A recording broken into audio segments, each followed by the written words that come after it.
Shalom saudara, selamat pagi. Kita bertemu kembali dalam Morning Devotion pada pagi hari ini. Selamat pagi saudara-saudara. Saudara, kita baca firman Tuhan dari Matius 7, kelanjutan daripada firman Tuhan yang kemarin. Kali ini ayat 15 saudara sampai 20. Demikian firman Tuhan. Waspadalah terhadap nabi-nabi palsu yang datang kepadamu dengan menyamar seperti domba, tetapi sesungguhnya mereka adalah serigala yang buas. Dari buahnya lah kamu akan mengenal mereka. Dapatkah orang memetik buah anggur dari semak duri atau buah ara dari rumput duri?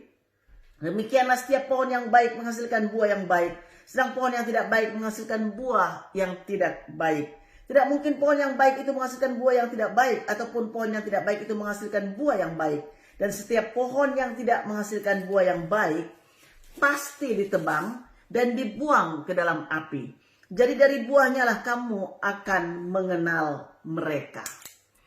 Saudara, Tuhan Yesus sedang menunjukkan pada kita bahwa iman yang sejati kepada Kristus pasti mengubah hidup menjadi produktif atau menghasilkan buah yang berkualitas Allah. Prinsip alaminya adalah segala sesuatu di alam ini berproduksi sesuai dengan jenisnya. Hal ini berlaku juga saudara di alam rohani. Buah yang baik berasal dari pohon yang baik. Begitu juga sebaliknya buah yang tidak baik berasal dari pohon yang tidak baik. Pohon yang menghasilkan buah yang tidak baik pasti ditebang dan dibuang ke dalam api. Karena dari buahnya lah kamu akan mengenal mereka. Ayat yang ke-20 tadi mengatakan demikian. Coba tanyakan kepada diri kita sendiri. Apakah keputusan saya untuk Kristus sudah mengubah hidup saya? Dan apakah saya sudah berbuah lebat bagi kerajaan Allah? Nah, perikop ini dimulai dengan kata ini, waspadalah.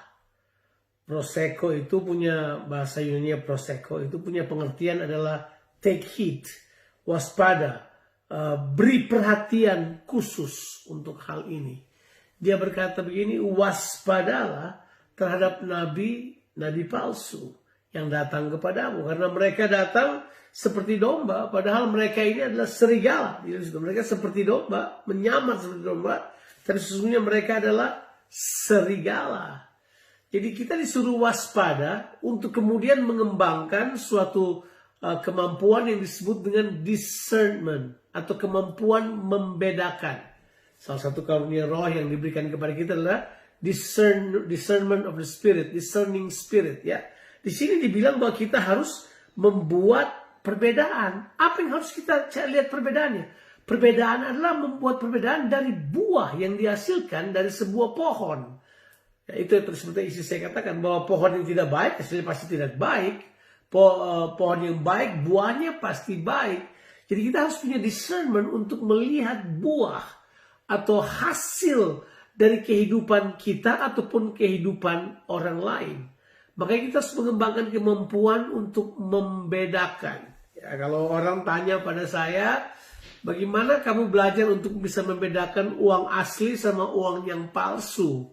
Jawabnya, pelajari yang asli, jangan pelajari yang palsu kan?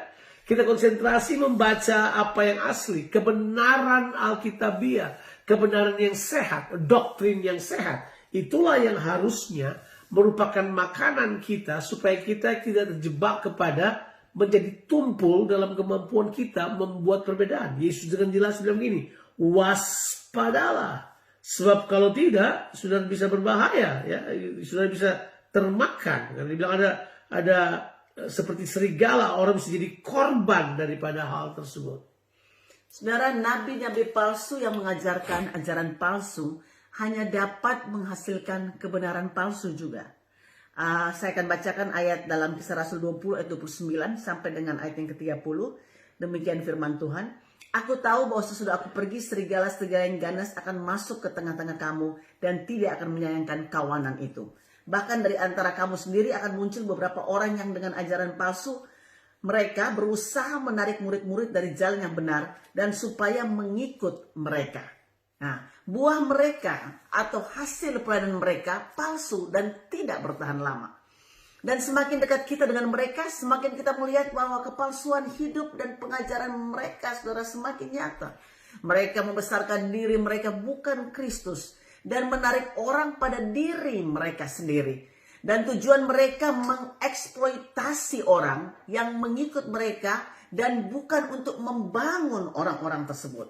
Orang yang percaya pada nabi palsu atau pengajaran palsu tidak akan pernah mengalami kehidupan yang berbuah. Sayangnya saudaraku, beberapa orang terlambat untuk menyadari hal ini karena tidak dapat membedakan pilihan-pilihan buah karakter. Dan memang benar, kita harus belajar untuk melihat apa yang dihasilkan.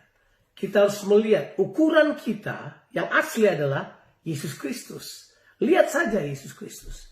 Dan tadi istri saya sudah katakan bahwa orang menarik buat diri sendiri, orang mengajar firman Tuhan supaya mereka menarik untuk diri sendiri. Mereka cuma mengejar keinginan perut mereka dan seterusnya dan seterusnya. Alkitab bilang itu adalah musuh dari salib. Ya, Galatia pasalnya yang kelima atau Filipi pasalnya yang ketiga juga katakan hal tersebut. Nah, kita harus mengembangkan kemampuan untuk membedakan ini. Ya, saudara, mari kita memasuki hari ini. Saya setuju dengan apa yang dikatakan suami saya.